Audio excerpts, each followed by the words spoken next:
வசனத்தை கேட்டோட சாத்தான் வந்து அவர்கள் இருதயங்களில் விதைக்கப்பட்ட வசனத்தை எடுத்து போடுகிறான்.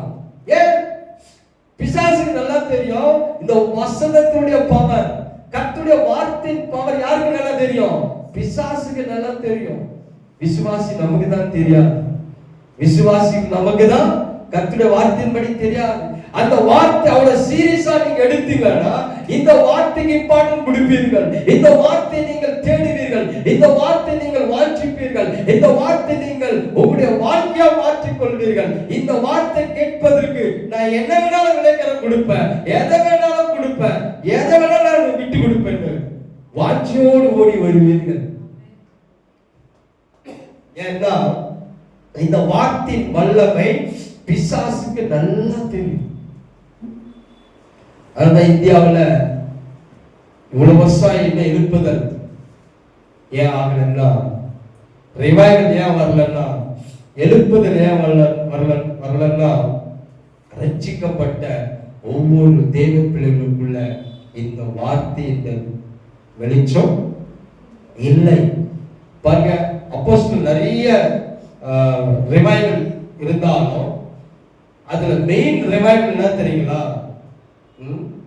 வசன revival, the revival of word of God. வசன எழுப்புதல் ஒன்று வந்தாதான் எல்லா எழுப்புதல் வரும். ஆதி அப்போஸ்தலர்ல எல்லா பிரச்சனை காட்டிலும் எழுதப்பட்டிருக்கிறது, அவர் அதை கர்த்தருடைய வார்த்தை எல்லாவற்றையும் மேற்கொண்டது.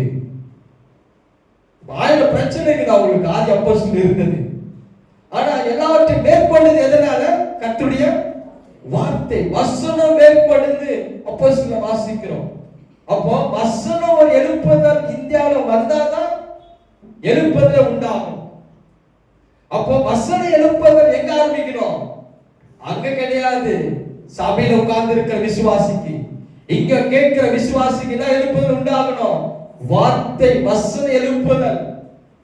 அதனால இன்னைக்கு அநேக கிறிஸ்துவ பார்த்தா எவ்வளவு வருஷம் இருந்தாலும் இன்னும் மெச்சூரிட்டியே இல்லை. இன்னும் கிறிஸ்துவ வாழ்க்கையில ஆவிக்குரிய வாழ்க்கையில வளரவே இல்லை. நான் பார்க்கும்போது எனக்கு கிளீனா தெரிஞ்ச ஒரு விசுவாசி இது எந்த அளவுக்கு வளர்ந்து இருக்குது. நீங்க மற்ற எல்லா காரியத்திலும் வளரலாம், அதெல்லாம் வளர்ச்சின்னு பைபிள் சொல்லவே இல்லை. எப்போதும் விசுவாசி கர்த்தருடைய வார்த்தையில வளர்ந்திருக்கிறீர்கள். வார்த்தை வசனம் தான் மேற்கொள்ளும். ஆதி அப்போஸ்தலர்கள் அவர்களுக்கு உயிரெடுக்கிறாங்க, அவர்கள் சாக போறாங்க, கொலை பண்றாங்க. ஆனா எல்லாவற்றிலும் வார்த்தை வசனம் மேற்கொள்ளுதுன்னு சொல்லப்படுகிறது. ஏன்? அவர்கள் வார்த்தையில ஸ்ட்ராங்கா இருந்தார்கள். ஆதி அப்போஸ்தலர் எதிர இருந்தார்கள் ஸ்ட்ராங்கா. அப்ப வசனம் ஒரு எழுப்புதல் வந்ததுன்னா, இந்த வசன எழுப்புதல் விசுவாசிக்கு இல்லாதனால்தான் இந்தியாவில் இந்த எழுப்புதல் கிடையாது. ஆனா எழுப்புதல் ஜெபிக்கிறார்கள். பாருங்க, பிசாசு என்ன செய்ய விடுவான்? வசனத்தை கேட்டவுடன் வந்து விதைக்கப்பட்ட வசனத்தை எடுத்து போடுகிறான். அப்ப அவருடைய தீம், அவருடைய மெயின், அவருடைய கோல், அவருடைய அல்டிமேட் பர்பஸ் என்ன தெரியுங்களா? ஒரு விசுவாசிக்குள்ள என்ன இருக்கக்கூடாது? வசனம் இருக்கக்கூடாது. ஏன்? வசனம் இருந்ததுன்னா அதுதான் நல்ல போராட்டம், அதுதான் விசுவாசத்தின் நல்ல போராட்டம். மற்ற எல்லா போராட்டத்தில் அதெல்லாம் ஒண்ணும் கிடையாதுங்க. என்னைக்கு நீங்க வார்த்தை உங்களுக்குள்ள இருக்கும் போது ஒரு வசன போராட்டம் வருதுன்னா பிசாசு உங்களுக்குள்ள காரியங்கள் செய்ய ஆரம்பிச்சிருக்கிறான். எதுக்கு விரோதமாய்? கர்த்தருடைய வார்த்தை. இதை தாண்டி நான் வந்து இந்த வார்த்தை நான் ஏற்றுக்கொள்ள போறேன், என் இறுதியில் அதை பெற்றுக்கொள்ள போகிறேன் அப்படின்னு ஒரு விசுவாச ஸ்டெப் எடுத்துட்டா பாருங்க, பிசாசுக்கு எதிர்த்து சொல்லுங்க, பிசாசுக்கு எதிர்த்து, பிசாசுக்கு நீங்க எதிர் செய்ய வேண்டிய அவசியம் கிடையாது. அவன்கிட்ட போய் நீங்க மாரடிக்க வேண்டிய அவசியம் கிடையாது. அவனுக்காக உபவாசம் செய்ய வேண்டிய அவசியம் கிடையாது. அவனுக்காக நீங்க ஃபைட் பண்ண வேண்டிய அவசியம் கிடையாது. ஏன்னா பிசாசை எல்லாவற்றையும் அவர் ஜெயித்து அவர் வெற்றி சிலுவையில சிறந்தார். கொலோசியர் சொன்னார், அவருடைய எல்லா வல்லமைகள் உரிந்து கொண்டார். அவனுக்கு கொடுக்கப்பட்ட சகல அதிகாரங்கள் எல்லாவற்றையும் உரிந்து கொண்டார். எது? எல்லா அதிகாரங்கள் வல்லமைகள் சிலுவையில ஆடி அடித்தான். அப்படின்னா அவனுக்கு எந்த வல்லமையும் கிடையாது. அப்ப நீங்களும் நான் என்ன செய்யணும்னா, பிசாசை எதிர்த்து நிக்கணும், அவ்வளவுதான். சொல்லுவோம், பிசாசும் டெவிலும் டாகும் ஒண்ணு. டாகுடைய மெத்தட் என்ன தெரியல, நீங்க ஓடினா அது ஓடி உங்களை துரத்தும். எவ்வளவு பெரிய நாயா இருக்கட்டும், எவ்வளவு பயங்கரமான இதுவா இருக்கட்டும், நீங்க நின்னீங்கன்னா நாய் டாகு போயிடும், உங்களை ஒண்ணுமே செய்யாது. ஆனா நீங்க ஓட ஆரம்பிச்சீங்கன்னா அது உங்களை துரத்திக்கிட்டே இல்லைங்களா? எவ்வளவு ஸ்பீடா போறாங்களோ. எங்க ஸ்ட்ரீட்ல இந்த ஸ்விக்கி சேல்ஸ் வேலை வருவாங்க, ஒரு நாய் இருக்கு. அது எவ்வளவு ஸ்பீடா வண்டியில போனாலும் அவ்வளவு ஸ்பீடா போய் அவனுக்கு கடிக்கும். அவன் பார்த்து நாய் வந்து ஆரம்பிச்சான்னா எவ்வளவு ஸ்பீடா பைக்ல போவானுங்க. அந்த ஒரு டர்னிங் வரை இருக்கும், அது வரை ஸ்பீடா வருவானுங்க. ஆனா அந்த நாய் விடவே விடாது, கடிக்காம. நிறைய பேர் கடிச்சிருக்கு. அவங்களா சொல்றது, ஓடாதப்பா, ஸ்டாப். அதான் பைபிள் சொல்லுது, பிசாசு எதிர்த்து நில்லு, அப்போது அவன் உங்களை விட்டு. நமக்கு விசுவாச போராட்டத்தில் வரும்போது நிற்க ஆரம்பிப்போம். ஏன்னா இந்த வசனம் ஒரு விதையா இருக்கிறபடினால் பிசாசு நல்லா தெரியும், இந்த விதை ஒரு விசுவாசுக்குள்ள போயிடுச்சா அது மரமாயிடும். அதான் விதைத்த உடனே டைம் கொடுக்க மாட்டான், டைம் கொடுக்க மாட்டான், உடனே பிசாசு வரா. அப்ப சூழ்நிலையில நீங்க விசுவாசத்துல மாத்த ஆரம்பிக்க நினைக்கிறீங்கன்னா, ஒரு விசுவாசத்துல நல்ல போராட்டம் ஒன்று இருக்கிறது. நீங்க கர்த்தருடைய வார்த்தை எடுத்து பேச பேச அதை அந்த சூழ்நிலை நீங்க மாத்தலன்னா, வார்த்தை எடுத்து பேசிட்டு இருக்கும் போது அப்போ பிசாசு என்ன பண்ணுவான், ஒரு பயங்கரமான சிச்சுவேஷன் கொடுப்பான், பயங்கரமான போராட்டத்தை கொடுப்பான். இல்லைங்களா? அவ்வளவு போராட்டத்தை பார்த்து கொண்டு இருக்கணும். வாசகர் சொன்னது போல அது நல்ல போராட்டம். ஆனா ஒருவேளை அந்த விதை, இது ஒரு எக்ஸாம்பிள், நல்லா இயேசு பழைய ஏற்பாடு இருக்குது. ஐசையா 55க்கு வாங்க. ஐசையா 55. இந்த விதை எப்படி வேலை செய்யுது?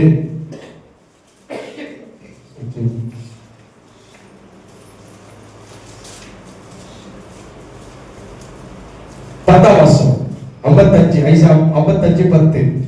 மாரியும் உறைந்த மழையும் வானத்திலிருந்து இறங்கி அவ்விடத்துக்கு திரும்பாமல் பூமியை நனைத்து அதை முளை கிளம்பி விளையும்படி செய்து விதைக்கிறவனுக்கு விதையையும் புசிக்கிறவனுக்கு ஆகாரத்தையும் கொடுக்கிறது எப்படியோ. பாருங்க, கர்த்தருடைய வசனத்தை கேட்டவுடன் யார் வர்றது? சொல்லுங்க, யார் வர்றது? சாத்தான் வந்து என்ன பண்றான்? வசனத்தை எடுக்கிறான். எங்க எடுக்கிறான்? அதான் கீ. இன்னைக்கு உங்களுக்கு இருதயத்துக்குள் இல்லை, அதான் பிரச்சனை. கையில இருக்குது, வீட்டுல இருக்குது, எல்லா இடத்துல இருக்குது. ஆனா இருதயத்துக்குள். அப்போ நான் பேசுகிற அதான் ஆரம்பிச்சோம், விதைக்கிறவன் ஒருவன் விதைக்க ஒவ்வொரு சண்டையும் விதைத்துக் கொண்டிருக்கிறோம். அப்போ இந்த விதை எங்க போய் விழணும்? உங்களுடைய இருதயத்துக்குள். அந்த இருதயத்துக்குள் விழுந்தா உடனே பிசாசு வரும். ஏன் வரன்னா, விதைக்கப்பட்ட வசனத்தை அதனுடைய பவர் என்னன்னு இங்க சொல்லப்படுகிறது. இங்க ஒரு அற்புதமான ஒரு இது நீங்க ஸ்டார்டிங்ல வாசித்தீங்களா? அதாவது கர்த்தர் சொல்றார், வானத்திற்கு பூமிக்கும் எவ்வளவு தூரமோ அவ்வளவு தூரம் என்னுடைய எண்ணங்கள் வழிகள் இருக்கிறது. அப்போ வானத்தையும் பூமியும் இணைக்கிறது எது? எஸ், யார் சொல்லுங்க? பாஸ்டர் கைதட்டுங்க. வானத்தையும் கைதட்டுங்க. வானத்தையும் பூமியை இணைக்கிறது மழை. கர்த்தரிடத்திலிருந்து வருகிற அந்த மழை தான் வானத்து பூமியும். அப்போ சொல்றாரு, கர்த்தருடைய நினைவும் கர்த்தருடைய எண்ணங்களும் அவ்வளவு உயர்ந்தா இருக்குது, அவ்வளவு பெருசா இருக்குது. ஆனால் இதை அவருடைய எண்ணங்களை அவருடைய நினைவுகளை இதுல சேர்க்கிறது எதுன்னா கர்த்தருடைய வார்த்தை. இந்த எக்ஸாம்பிளோட தான் சொல்றாரு, மாரியும் உறைந்த மழையும் வானத்திலிருந்து இறங்கி அவ்விடத்திற்கு திரும்பாமல், எங்க வானத்திலிருந்து தான் வருதா? கவனமா கேக்குறீங்களா? இது ஒரு அற்புதமான வெளிப்பாடு. வானத்திலிருந்து ஒரு மழை வருது, அது வந்து அது எப்படி திரும்பாம சொல்லுது, அவ்விடத்திற்கு திரும்பாமல், மழை வந்து உடனே அப்படியே திரும்பலாது, அது என்ன ஆகுது? பூமியை நினைக்கிறது. அதான் பவர் ஆஃப் ரெயின். பூமியை நினைத்து சொல்லுங்க, அடுத்தது அதில் முளைய கிளம்ப விழும்படி செய்து. அப்போ வானத்திலிருந்து ஒரு மழை வருதுன்னா அந்த இந்த பூமியில ஒண்ணு நடக்குது. பூமியில என்ன நடக்குது? பூமியில என்ன நடக்குதுன்னா சொல்லுது, அதை அதில் முளை கிளம்பி. அப்ப இங்க இருக்கிற ஒரு விதைகள் எல்லாம் வானத்திலிருந்து மழை வரும்போது பூமியில இருக்கிற எல்லா விதையும் முளைக்க ஆரம்பிக்கிறது. புரியுதுங்களா? அப்போ அடுத்து சொல்லுது, விதைக்கிறவனுக்கு விதையும் புசிக்கிறவன் ஆகாரத்தையும் கொடுக்கிறது. எப்படியோ எக்ஸாம்பிள் சொல்றாரா, எப்படியோ அப்படியே அடுத்த வசனம், அப்படியே என் வாயிலிருந்து புறப்பட வசனம் இருக்கும். இப்ப பாருங்க வசனம் எப்படி இருக்கும்? இப்போ வானத்திலிருந்து மழை வந்து பூமி நினைத்தால் பூமியில இருந்த விதைகள் என்ன ஆகும்? இப்போ அப்படியே என் வாயிலிருந்து புறப்படுகிற தேவனுடைய வார்த்தை இருக்கும். அப்ப என்ன சொல்றாரு? இருக்கும், அது வெறுமையா என்னிடத்திற்கு திரும்பாமல். கர்த்தர் சொல்றாரு, இப்போ கர்த்தருடைய வார்த்தை அது வெறுமையா கர்த்தரிடத்துல திரும்பவே திரும்பாது. இப்ப மழை வந்ததுன்னா வெறுமையா திரும்புமா? அது பூமியை நினைக்கிறது. அப்படியே கர்த்தரிடத்திலிருந்து ஒரு வார்த்தை வந்தால் அது வெறுமையா திரும்பாது. இப்போ ஒரு கேள்வி கேட்கிறேன், இப்ப எப்படி அது திரும்பும்? இந்த சீக்ரெட் கண்ட புரிஞ்சா கர்த்தருடைய வார்த்தை நீங்க சாதாரணமா நினைக்க மாட்டீங்க. இப்போ கர்த்தர் என்ன சொல்றாரு? இப்போ அந்த என் வார்த்தை வாய்ந்த புறப்படுகிற வார்த்தை இருக்கும், அது வெறுமையா என்னிடத்திற்கு. அப்ப கர்த்தரிடத்திலிருந்து வந்த வார்த்தை மறுபடியும் திரும்புது. அப்ப எப்படி திரும்புது?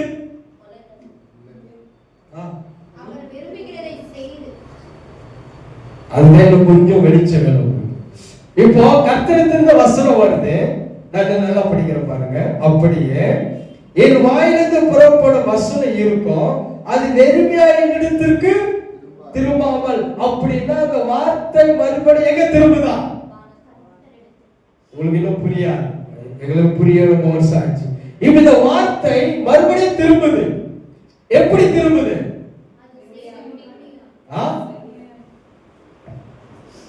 கர்த்தருடைய வார்த்தை வாயிலிருந்து புறப்பட்டு வந்ததுங்க, சொல்றாரு அது வெறுமையா என்னிடத்திற்கு. அப்படின்னா எப்படி கர்த்தரிடத்திற்கு மறுபடியும் அந்த வார்த்தை திரும்புது?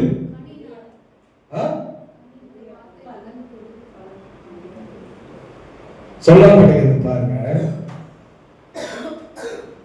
இன்னும் பைபிள் சொல்லுது, அது நான் விரும்புகிறதை செய்து நான் அனுப்பினதை காரியம் வாய்க்கும்படி ஆகும்படி வாய்க்கும். அப்ப எப்போது கர்த்தருடைய வார்த்தை அவரிடத்துல மறுபடியும் திரும்புதா?